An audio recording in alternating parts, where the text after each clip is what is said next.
Yo voy a pedir a los demás que hagamos una oración para que la palabra que Dios ha puesto en mi corazón hoy compartir con todos ustedes sea de bendición, y tanto los niños que están en sus clases como nosotros que estamos aquí y los que están al otro lado sean bendecidos y ministrados con esta palabra que vamos a compartir en el día de hoy. Oramos al Señor.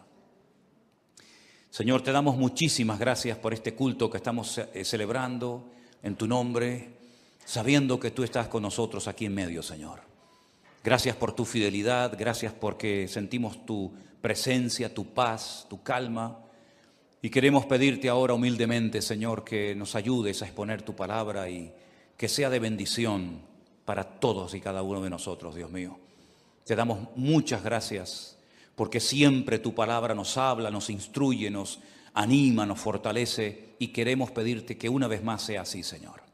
Ponemos este tiempo en tus manos, en el nombre de tu amado Hijo Jesús. Amén y amén. Gloria al Señor. Yo quiero llevarles, en primer lugar, aunque vamos a leer otros textos a lo largo del mensaje, primeramente vamos a ir a la carta de Santiago. Está casi al final del Nuevo Testamento. Es una carta muy bonita, donde él habla muy claramente todos y cada uno de los temas que él trata.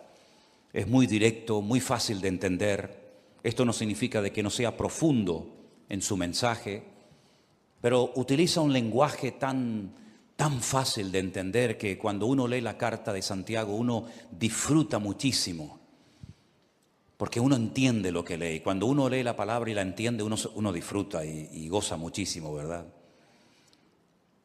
Él habla de muchos temas a lo largo de esta carta y parece ser que con los ricos estaba un poco picado, ¿eh? A los ricos les habla muy fuerte, porque era una época en la que las clases sociales estaban muy bien diferenciadas y los ricos en aquella época pues afligían a los pobres, e incluso algunos convertidos con mucha capacidad económica iban a las iglesias y pretendían que fueran tratados de una forma diferente, ¿no? En un trato preferencial, y eso ni al Señor le agrada y a Santiago pues lógicamente tampoco, ¿no? Y él habla mucho acerca de someterse a Dios, de buscar la sabiduría que viene de lo alto, porque también habla de una sabiduría terrenal, animal y diabólica. Pero habla de la sabiduría que viene de lo alto, la sabiduría que viene de Dios, que dicho sea de paso, él dice que si algún hermano en algún momento de su vida necesita sabiduría, porque no sabe qué hacer, pues que la pida el Señor. Pero cuando pida, que pida con fe, no dudando. Y el Señor dice que le dará la sabiduría necesaria para tomar la decisión o para hacer lo que le corresponda hacer. Habla acerca de la lengua. Habla acerca de la importancia de las obras. Toca muchos temas y en cierto sentido alguien ha dicho, o algunos comentaristas han dicho, que tiene un estilo parecido a los proverbios del Antiguo Testamento, porque salta de un versículo a otro tocando un tema, tocando otro tema, y a veces parece como que pierde el hilo, pero luego lo retoma. Es una carta muy interesante, es una carta muy bonita. Hay varias personas en el Nuevo Testamento que tienen el nombre de Jacobo o Santiago. El Señor Jesucristo tenía un hermano que se llamaba Santiago. Estaban Santiago los hijos de Zebedeo, estaban Santiago los hijos de Alfeo. Hay varias personas que reciben este nombre. Y en el capítulo 4, él toca un tema que a mí particularmente me ha llamado muchísimo la atención. Y ahora les voy a decir por qué, cuando terminemos de leer la porción. En el capítulo 4 de Santiago, desde el versículo 13 en adelante, la palabra de Dios dice así: vamos ahora, los que decís, hoy y mañana iremos a tal ciudad y estaremos allá un año y traficaremos y ganaremos. Cuando no sabéis lo que será mañana, porque ¿qué es vuestra vida? Ciertamente es neblina que se aparece por un poco de tiempo y luego se desvanece. En lugar de lo cual deberíais decir, si el Señor quiere, viviremos y haremos esto o aquello. Pero ahora os jactáis en vuestras soberbias. Toda jactancia semejante es mala. Y al que sabe hacer lo bueno y no lo hace, le es pecado. ¿Cuántos dicen amén? Si algo creo que todos hemos aprendido en este último año, es que eso de hacer planes a largo plazo, como que ya no va. Ya todo es a corto plazo. Hemos visto que el mundo cambia de un día para otro con una rapidez tremenda.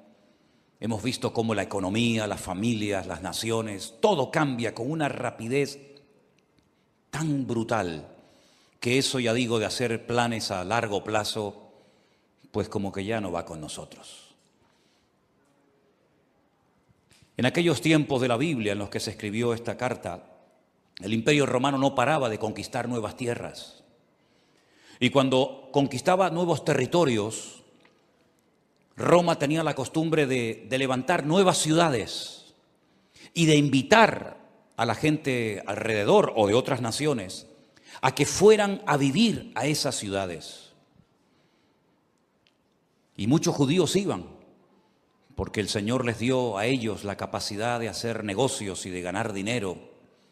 Y muchos judíos iban a esas ciudades recién inauguradas para empezar una vida nueva.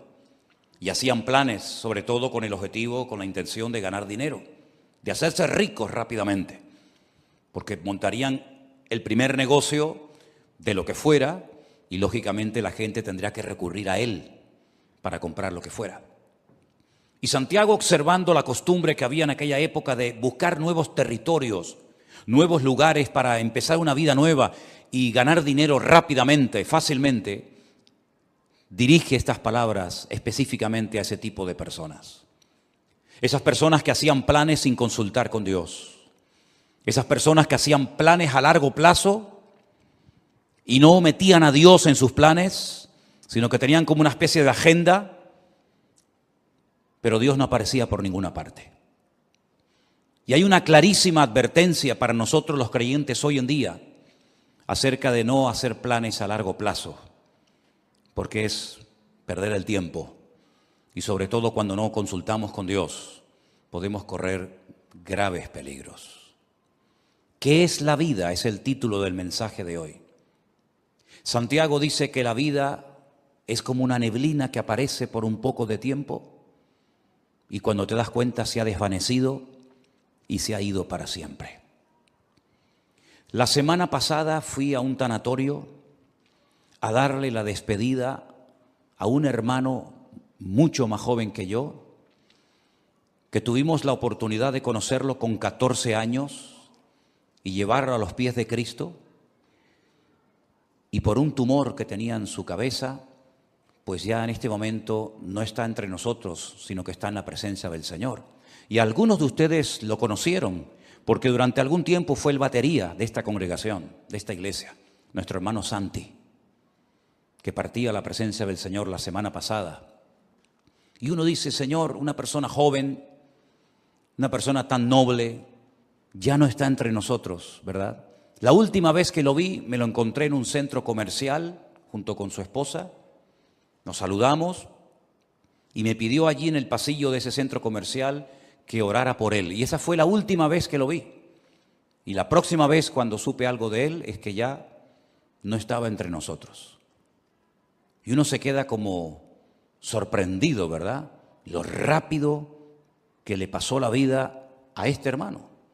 Pero esta semana, una hermana desde Bélgica, un matrimonio precioso con su niño, que han viajado en varias ocasiones con nosotros a Israel, me mandaba un WhatsApp pidiéndome oración por su marido, que necesitaba urgentemente un milagro en su vida. Lo llamé, él está en el hospital, o estaba en el hospital, hicimos una videollamada, nos vimos y le han diagnosticado un cáncer y le han dado 3 meses de vida. Un hermano que fue al médico, se encontraba mal y el médico le dijo, esto es lo que tienes y no hay nada que hacer. Y pensando en todo esto, leyendo estos versículos, yo decía, Señor, hacer planes hoy en día a largo plazo, ¿para qué sirve? Si capaz que hoy es el último culto que estamos aquí. ¿Quién sabe lo que nos depara la vida? ¿Quién sabe cuánto tiempo nos queda? ¿Quién sabe si algunos de los que están aquí tal vez no llegaremos a fin de año? Solamente Dios lo sabe. Él es el que da la vida y el que la quita cuando quiere y como quiere. Y muchas veces observo a creyentes cómo oran, cómo organizan su vida, y me doy cuenta de que sin darnos cuenta podemos caer en el error de hacer planes y proyectos y llenar la agenda con actividades. Pero, por supuesto, si Dios quiere, llevaremos a cabo esos planes, porque si Dios dice no, por más que nos empeñemos, no tiene ningún sentido.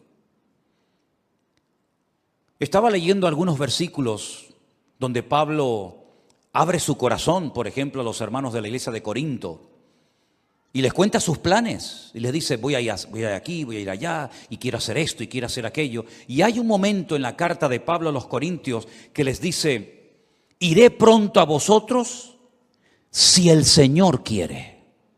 Me impactó mucho esa forma de hablar de Pablo. Yo iré pronto a vosotros, pero siempre y cuando el Señor quiera. Primera de Corintios 4:19. Más adelante en la misma carta dice, porque no quiero veros ahora de paso, pues espero estar con vosotros algún tiempo, si el Señor lo permite. Primera de Corintios 16:7. Un varón de Dios, un hombre con unos dones y unas habilidades ministeriales tremendas, pero él sabía perfectamente que si el Señor no permitía, si el Señor no quería que fuera a Corinto, a Macedonia, a Éfeso, a donde fuera, no iba a ir por muchos planes que tuviera. Y esa es la mentalidad con la que nosotros tenemos que movernos hoy en día. No vamos a hacer planes sin consultar con Dios, porque ya el Señor nos ha demostrado clarísimamente que la vida es muy corta y que eso de hacer planes a largo plazo no tiene ningún sentido. Eso no significa de que vamos a vivir muertos de miedo. Eso no significa de que vamos a estar inactivos y con una inseguridad constante y permanente en nuestra vida, ni muchísimo menos. El miedo no es de Dios. La inactividad no es la voluntad de Dios para nadie. Y vivir con inseguridad constante y permanente, menos todavía. Una cosa es que sepamos que el tiempo está en las manos del Señor y otra cosa es que vivamos con miedo, inseguros, de brazos cruzados. Nada que ver en absoluto.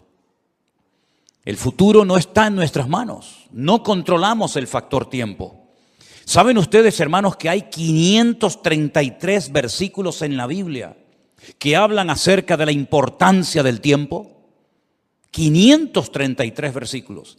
Y hay un capítulo casi entero, que es el famoso capítulo 3 del libro de Eclesiastés, donde en 29 ocasiones diferentes Salomón utiliza la palabra et, que es la palabra tiempo. Y él dice que en la vida tenemos que mentalizarnos, estar preparados y reconocer que en la vida hay tiempo prácticamente para todo. Tiempo para morir, tiempo para vivir, para morir, tiempo para sembrar, tiempo para cosechar, tiempo para reír y pasarlo bien y tiempo también para llorar.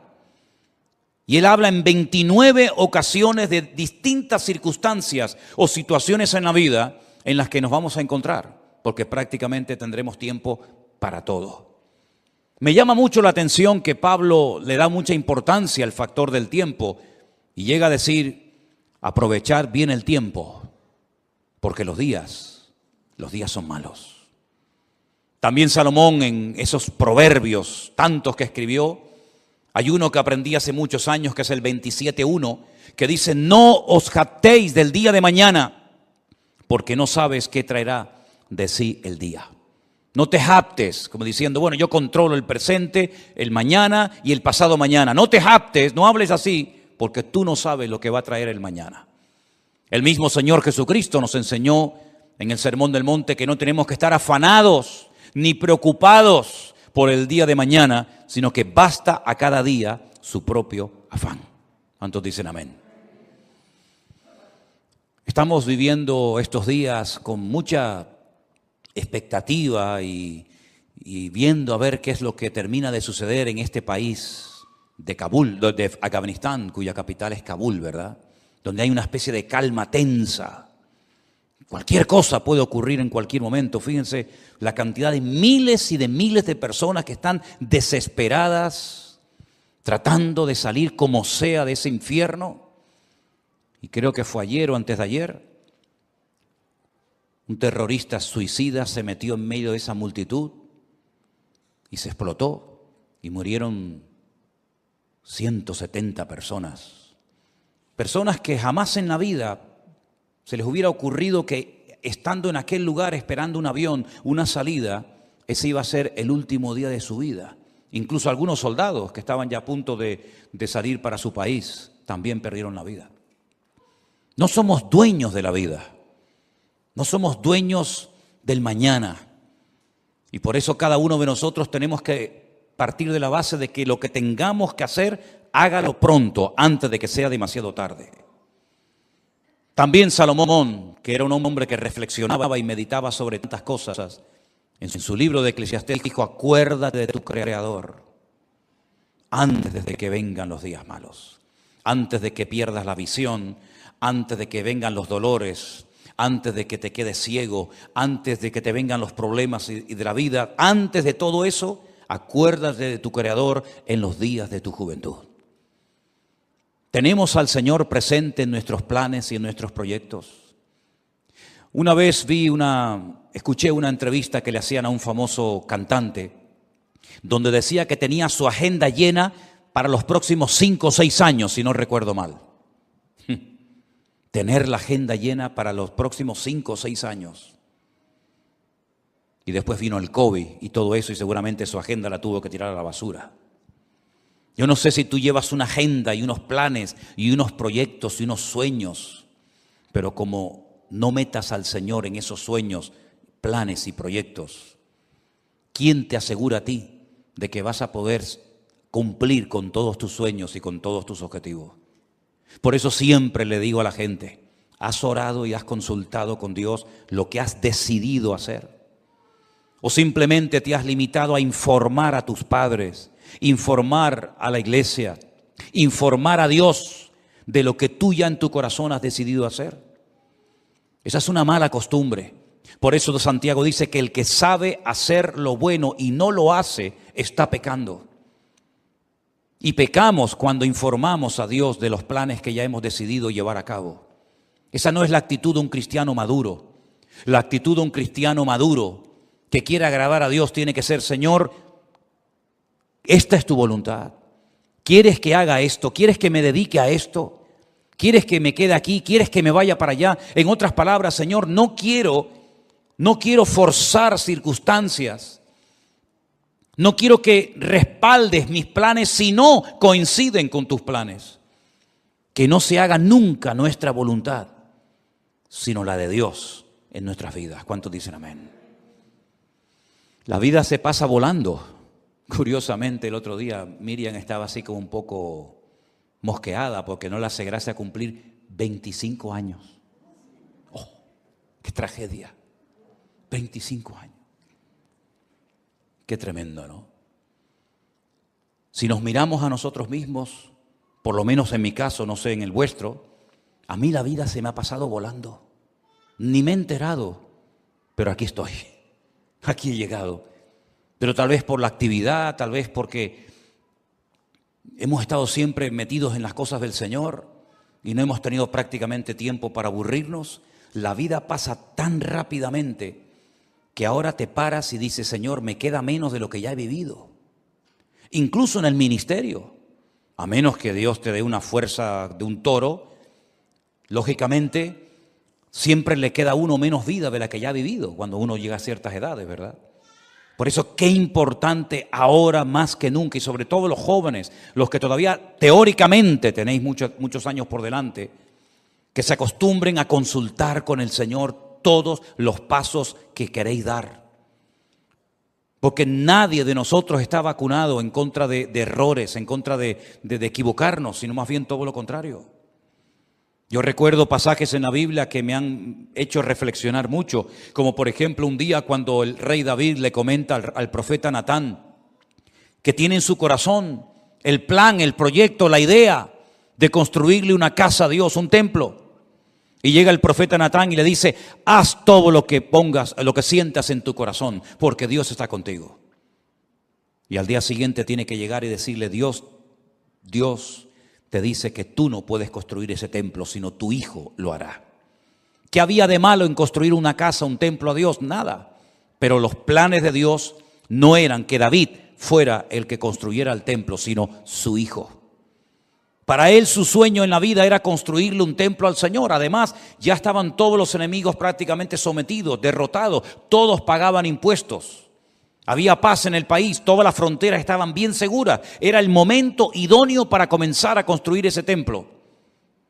Pero el Señor dijo no. Y él se murió con ese anhelo en su corazón de construir esa casa, ese templo al Señor. Pero le preparó todo para que su hijo Salomón lo hiciera. Así son las cosas del Señor. Unos siembran, otros cosechan, unos preparan todos los materiales para la construcción del templo, otros lo construyen.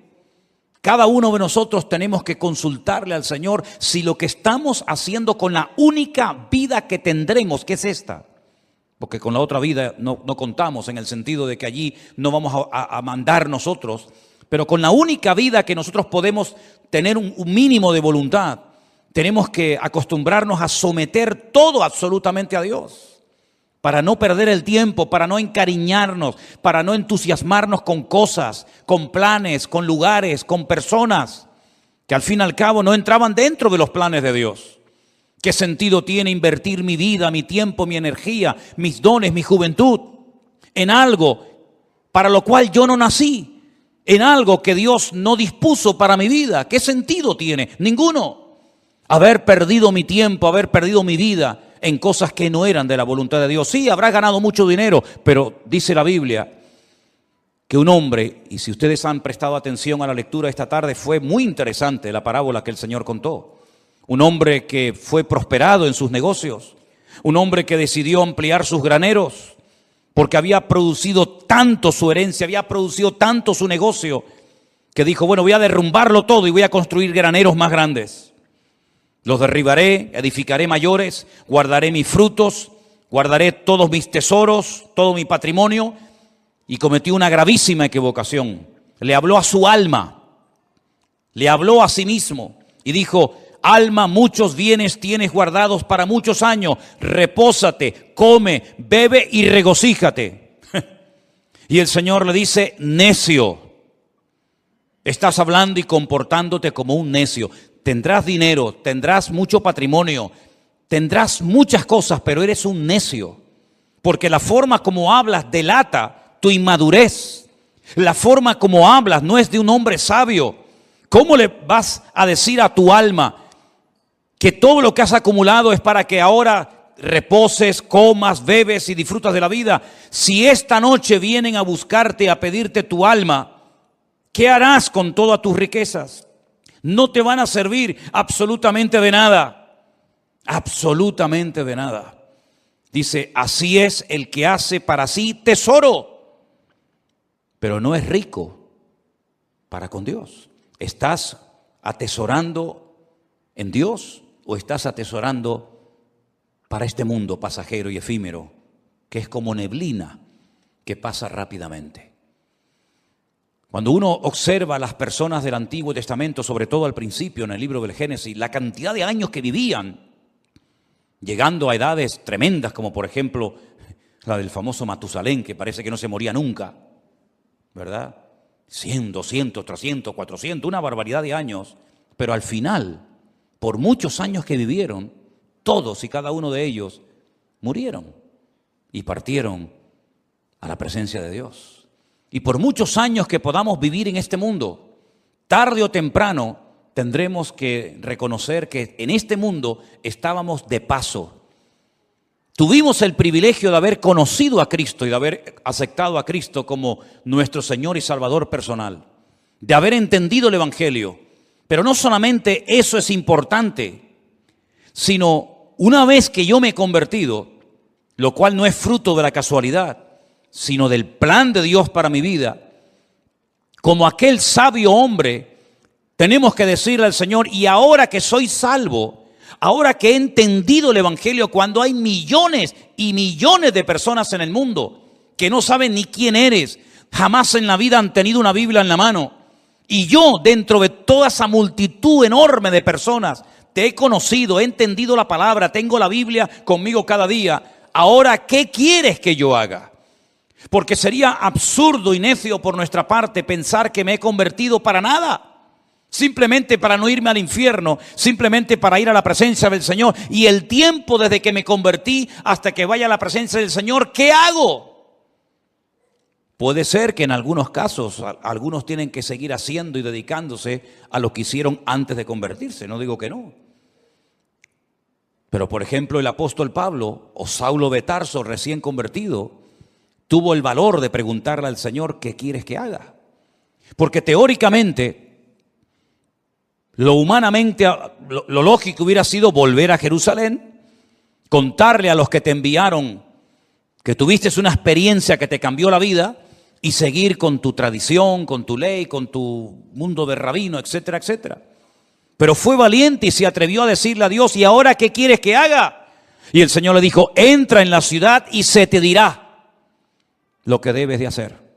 No le habló un ángel, no le habló Dios con una voz audible revelándole el plan para su vida, pero Dios utilizó a un hombre fiel que estaba viviendo en aquella ciudad que se llamaba Ananías.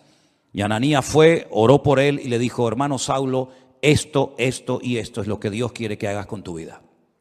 ¿Tú has tenido esa segunda experiencia?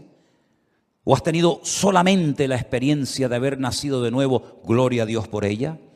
¿O has tenido la segunda experiencia de decir, no solamente me convertí, sino que además esperé en el Señor y el Señor me reveló cuál era su voluntad para mi vida? Yo sí la tuve, tanto la primera como la segunda.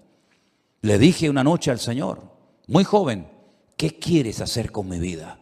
Y Él puso en mi corazón y las puertas se me abrieron y las circunstancias se dieron para que yo me preparara. Y en los últimos 40 años de mi vida he estado sirviendo a Cristo, lo cual ha sido la mejor decisión que he tomado en toda mi vida. Y lo que lamento es que no podré tener tal vez otros 40, 50 o 60 años sirviendo al Señor, porque hay tanto por hacer. Hay tantas vidas que aún no han conocido a Cristo. Hay tanta palabra que aún queda por enseñar. Pero gloria al Señor que en la Biblia vemos que uno moría y Dios automáticamente levantaba a otro. Me imagino que para el pueblo de Israel habrá sido una tragedia, una pérdida tremenda el haber perdido a Moisés, porque además ni pudieron enterrarlo, porque se fue una mañana a orar al monte y nunca más volvió, porque dice que Dios lo enterró y nadie sabe dónde Dios lo metió. Y me imagino que algunos habrán dicho, ¿y ahora qué hacemos? El Señor levantó a otro hombre llamado Josué. Amén, hermanos.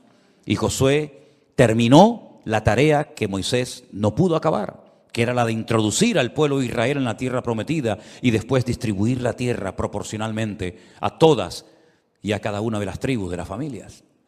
Y cuando muere Elías, aquel hombre valiente, aquel hombre que Dios usó tanto, alguien habrá dicho, bueno, ¿y ahora? ¿Ahora cómo Dios nos va a hablar si no hay nadie? Claro que había alguien. Dios levantó a un Eliseo. La tragedia fue que cuando murió Eliseo no hubo otro que se levantara como él. Y hoy en día tenemos que partir de la base de que nos complementamos los unos a los otros. Y uno llega hasta un punto y el otro sigue de ese punto al siguiente y así sucesivamente. Y tenemos que pedirle al Señor, Señor, ¿para qué me has traído a este país? ¿Para qué me has traído a esta iglesia? ¿Por qué he conocido este ministerio? ¿Por qué te he conocido a ti? El otro día paseando por la calle, oía a algunas personas hablar y conversaciones y yo decía, Señor, no sé cómo hoy en día hay gente que es capaz de vivir sin Dios. Vidas huecas, vidas vacías, no tienen tema de conversación, siempre hablan de lo mismo. Pones la televisión y llega un momento que dices, Dios mío, me siento como un bicho raro. Todo lo que oigo es como en otra frecuencia completamente diferente a la que nos tenemos que mover los creyentes. Vemos una necesidad tremenda en Afganistán. Bueno, yo no hablo el idioma de ellos, ni mucho menos, pero hasta te entran las ganas de decir, Dios mío, me gustaría ir para allá para poder evangelizarles y poder hablarles de Cristo, ¿no? Y como Afganistán hay 20.000 lugares en el mundo donde hay tanta necesidad de tanta gente que no conoce al Señor. Y después, por otra parte, te encuentras a un montón de creyentes aburridos, que no le encuentran sentido a su vida. Creyentes que pasan los días, las semanas, los meses y los años, y cuando no le duele aquí, le duele allá, y cuando no le duele allá, le duele por allá, y siempre soy yo, mi necesidad, mi economía, mi dolor, mi artrosis, mi artritis, mi no sé qué. Y yo digo, pero Dios mío, ¿cuándo nos vamos a dar cuenta de que no estamos en esta vida para perder el tiempo? Sino que estamos en esta vida para cumplir con el propósito por el cual tú permitiste que yo naciera y volviera a nacer de nuevo al conocerte a ti. ¿Qué es la vida? Neblina, lo dice bien claramente la palabra de Dios. Es una neblina. Cuando te das cuenta, llegas a los 25, a los 30, a los 40, a los 50, a los 60, a los 70, a los 80, y vamos a parar ahí. Y uno dice, ¿y qué son 80 años? ¿Qué son 90 años? Me acuerdo un día fui a ver a mi abuelo en los últimos días ya de vida que le quedaban. 106 años tenía en ese momento cuando hablé con él, y se me queda mirando y me dice, ¿y yo por qué vivo tanto? ¿Por qué vivo tanto? No me muero nunca, me dice. He enterrado a todos mis amigos, he enterrado a montones de gente. Y se cumplió aquello que decía mi padre, el viejo, el abuelo nos va a enterrar a todos, porque todos se morían menos él. Pero al final murió, se le acabó la pila. Y uno dice, madre mía, 106 años. ¿Y qué son 106 años? No es nada, es neblina que pasó. Duró un poco más la neblina ese día, pero al final la neblina terminó también disolviéndose.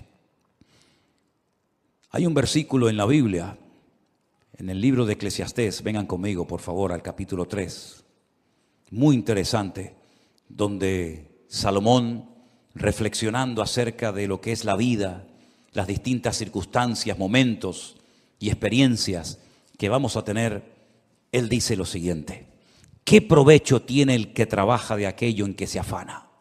Eclesiastés 3:9. ¿Qué provecho tiene? ¿Cuál es el objetivo? ¿Cuál es la finalidad de aquello en lo que me afano? Dice Salomón, yo he visto el trabajo que Dios ha dado a los hijos de los hombres para que se ocupen de él. Todo lo hizo hermoso en su tiempo y ha puesto eternidad en el corazón de ellos, sin que alcance el hombre a entender la obra que ha hecho Dios desde el principio hasta el fin. Yo he conocido que no hay para ellos cosa mejor que alegrarse y hacer bien en su vida. Y también que es don de Dios que todo hombre coma y bebe y goce el bien de toda su labor. He entendido que todo lo que Dios hace será perpetuo. Sobre aquello no se añadirá, ni de ello se disminuirá, y lo hace Dios para que delante de Él teman los hombres.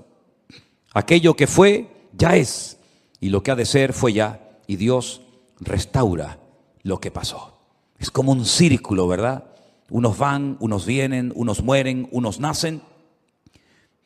Pero las lecciones que el Señor ha grabado a fuego en nuestros corazones en este último año, creo que no tenemos que olvidarlas nunca en la vida.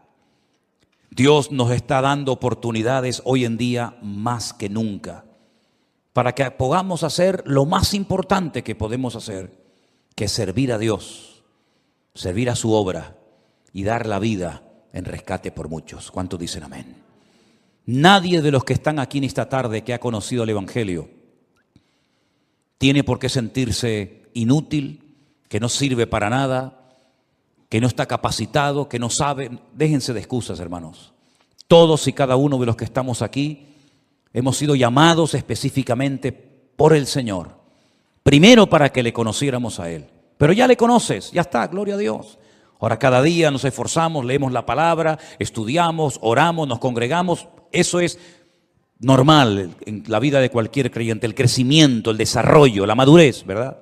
Pero la actividad propia de cada miembro es insustituible. Nadie puede ocupar tu lugar en el cuerpo, porque cada uno de nosotros tenemos una función que cumplir.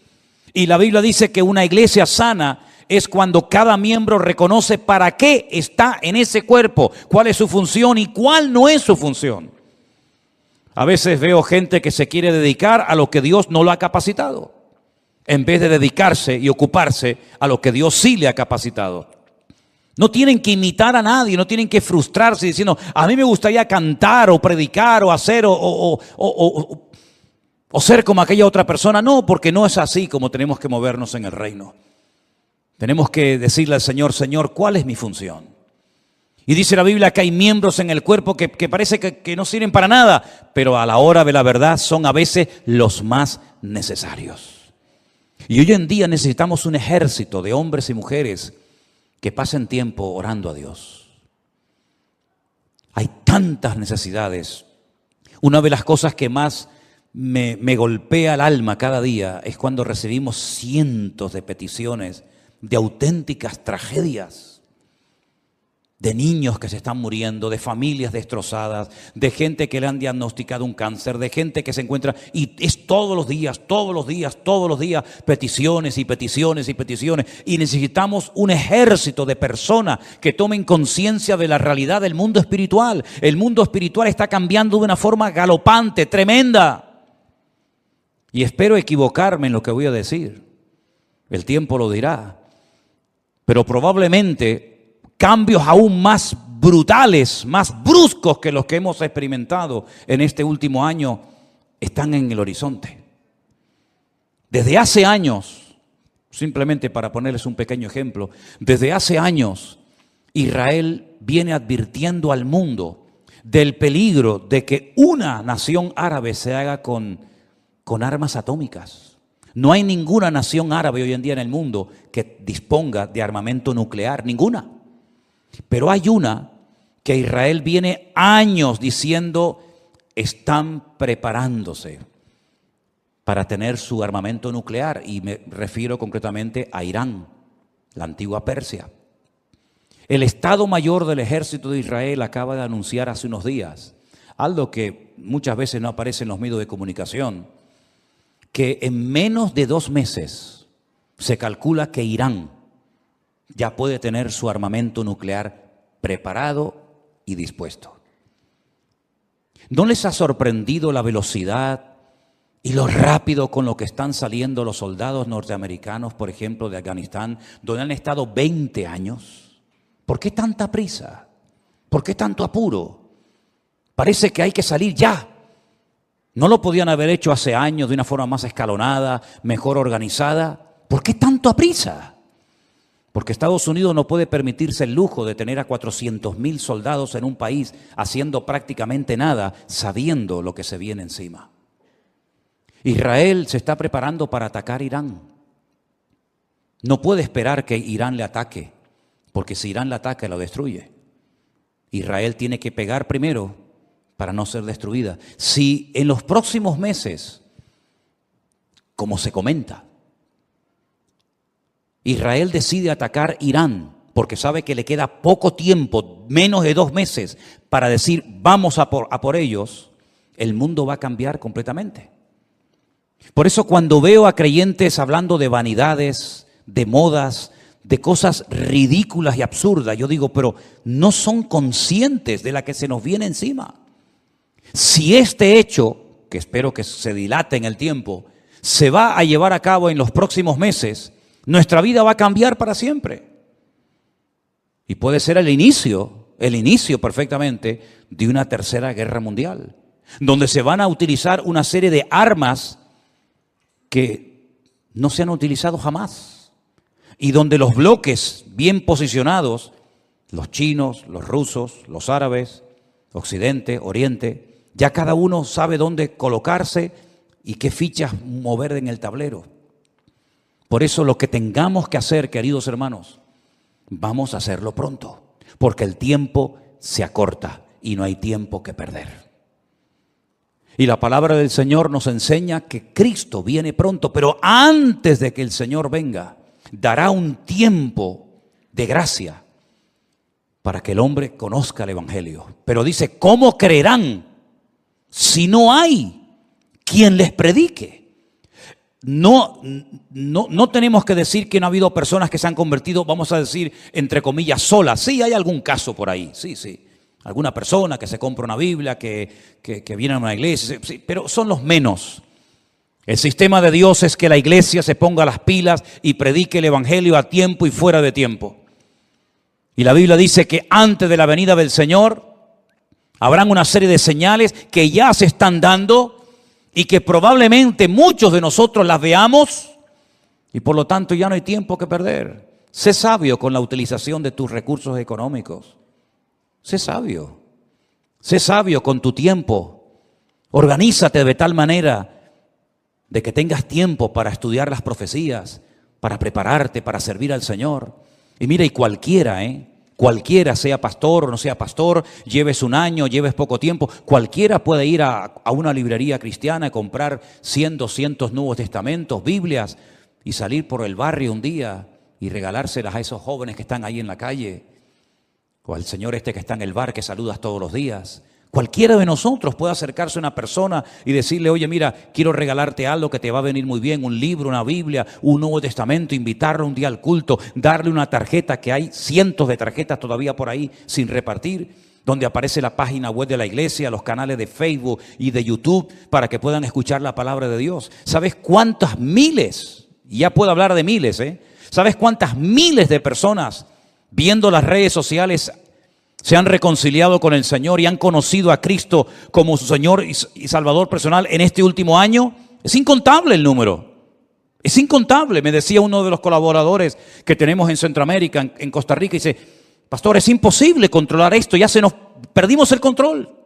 Ya ni siquiera los grupos de WhatsApp nos sirven porque ya hemos llegado a un límite en el que ya ahora tenemos que comenzar a meter a la gente en otros sistemas porque ya el WhatsApp se nos ha quedado corto. Cientos y cientos y cientos y cientos, miles de personas. Me decía Priscila el otro día, que es una de las que atiende los correos, un promedio de 100 y pico correos cada día, ¿sí o no? Necesidades, peticiones, vengan para aquí, queremos bautizarnos, queremos casarnos, queremos abrir una iglesia, queremos que nos visiten todos los días. Por eso, mis queridos hermanos, no hay tiempo que perder. ¿Qué es la vida? Es neblina que se pasa, pero mientras estemos con vida, podemos ser útiles en las manos de nuestro Dios. Si usted se quiere dedicar a sus cosas sin tener en cuenta al Señor, sin meter al Señor en su agenda, Dios le bendiga.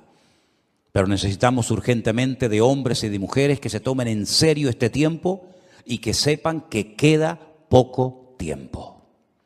Ya sé que es como un tópico, ¿no? La iglesia viene diciendo, los predicadores, los pastores, venimos diciendo hace años que queda poco tiempo, pero hermanos, hay que ser ciego, hay que ser una piedra para no darse cuenta de que nuestro mundo se está cayendo a pedazos.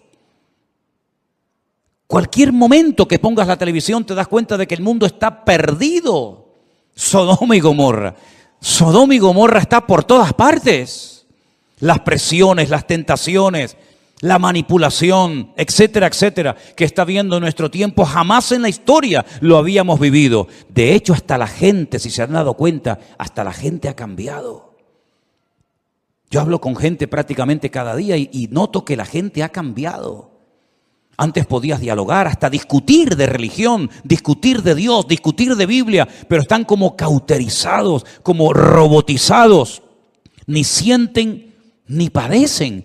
Antes discutías que si los católicos, que si los evangélicos, que si la Virgen, que si los santos.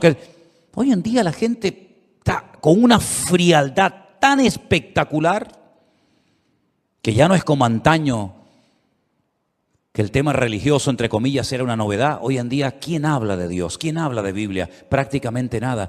Es una de las señales de los últimos tiempos, la frialdad del mundo hacia Dios, pero que no sea la característica de la iglesia hoy en día para nosotros, porque la Biblia dice que el amor de muchos también en los últimos tiempos se enfriaría, mas el que persevere hasta el fin, ese será salvo. Y yo quiero ser de los que perseveran hasta el fin, para que ninguno me quite la corona que el Señor tiene preparada para mi cabeza. ¿Cuántos dicen amén? Cierra tus ojos ahí donde estás. ¿Qué es la vida? es neblina que aparece y se desvanece rápidamente. Pon tu vida en las manos del Señor. Pon tu vida, tus recursos, tu juventud en las manos de Dios. Y te vas a dar cuenta de que no hay tiempo ni para estar desanimado, ni para estar triste, ni siquiera ni para pecar. No hay nada mejor que estar activo en las cosas del Señor. Si tu cabeza está todo el día pensando en lo material, todo el día pensando en lo económico, tienes un grave problema, querido hermano y hermana. Tienes un gravísimo problema. Si lo material te absorbe, si lo material te quita el sueño, si lo material te preocupa, quiere decir que no estás ocupado en las cosas del reino. Porque cuando uno está ocupado en las cosas del Señor, no está preocupado por nada ni por nadie. Y los tiempos en los cuales el Señor ha decidido que tú y yo vivamos son tiempos diferentes, muy parecidos a los tiempos de Noé, de violencia por todas partes, donde padres matan a sus hijos, donde se oyen pecados terribles que nunca antes se habían oído entre nosotros, de gente que hace locuras y le ha perdido el miedo a la muerte, le ha perdido el respeto a Dios. Y parece que cuanto más normas ponen, más fácil para algunos es quebrantarlas. Hay un endurecimiento, una frialdad, una soberbia, una arrogancia tan grande en la gente que se creen que porque tienen casa y coche y dinero y trabajo ya lo tienen todo. Y como la parábola que he contado en esta tarde, ¿de qué te sirve todo lo material si mañana te viene un infarto, si mañana te diagnostican un cáncer, si mañana te dicen que te quedan 2 o 3 meses de vida? ¿De qué te sirve el dinero? Dime, ¿de qué te va a servir? ¿De qué te va a servir tu carrera, tus estudios, tu coche, tu dinero, tu joya? De nada, de nada. Está muriendo gente por todas partes. Por todas partes está muriendo gente joven, gente mayor. Prepara tu vida, porque tarde o temprano tendrás que enfrentarte ante la realidad de que tu vida se acaba. Los ricos se mueren, y los pobres también, y los blancos, y los negros, y los cristianos, y los ateos se mueren.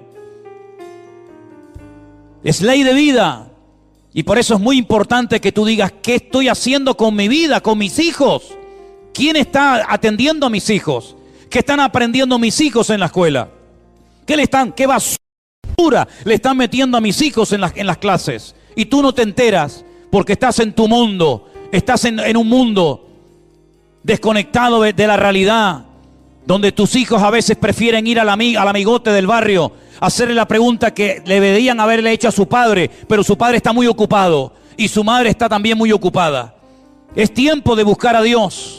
Ya no hay tiempo que perder. La gente está atontada, la gente está perdiendo el tiempo en boberías, en tonterías, y no se dan cuenta de que esto se acaba y Cristo viene pronto.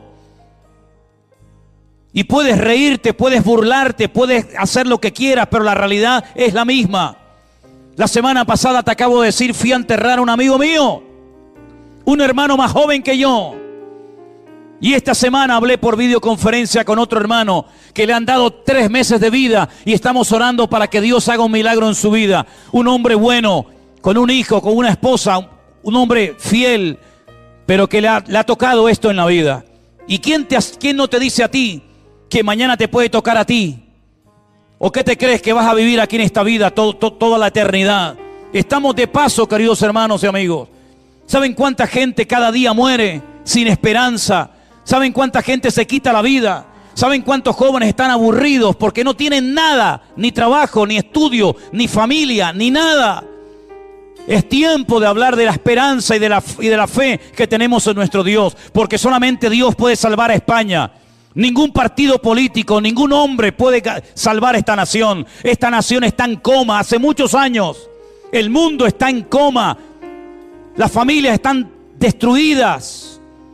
Y no es que esto sea un mensaje apocalíptico para asustar a nadie, es que hay que ser ciego para no darse cuenta. Hasta hace pocos años Venezuela era una maravilla de país. Miren cómo está hoy en día. Hasta hace no muchos años otros países donde la gente iba a buscar trabajo Hoy en día están hechos pedazos y la gente desesperada por salir. Las imágenes de esos niños en cloacas con agua putrefacta hasta la cintura, esperando que un soldado tenga un poco de piedad y de misericordia para montarlo en un avión y salir del infierno, son realidades que están ocurriendo hoy en día en el mundo. La gente sigue pensando en el fútbol, la gente sigue pensando en sus vacaciones. Sigan jugando, sigan jugando. Pero es tiempo de buscar a Dios. No hablo de una religión, no hablo de una iglesia, hablo de Dios. Hablo de buscar al Dios vivo que puede traer esperanza a tu familia. Hablo de un Dios poderoso que puede traer esperanza a tu casa. No hablo de una iglesia, no hablo de una religión. Hablo de un Dios que te amó tanto, que murió en la cruz para que tengamos esperanza y para que no nos muramos con una depresión, amargados de la vida. Señor, en el nombre de Jesús queremos orar en este momento por las naciones de la tierra, por esta nación de España que te ha dado la espalda y con su soberbia y con su arrogancia se creen sabios y son necios, Señor, porque le han dado las espaldas a Dios, y no hay mayor necedad que renunciar a Dios y a su palabra. Señor, en el nombre de Jesús, ten misericordia de estas naciones. Usa a tu amada iglesia en este tiempo para que podamos en el nombre de Jesús llevar este mensaje de vida, de esperanza, de fe y de amor a miles de corazones que hoy están desesperados, que hoy no tienen ganas de vivir, sin trabajo, enfermos, desilusionados de la vida, hartos de todo.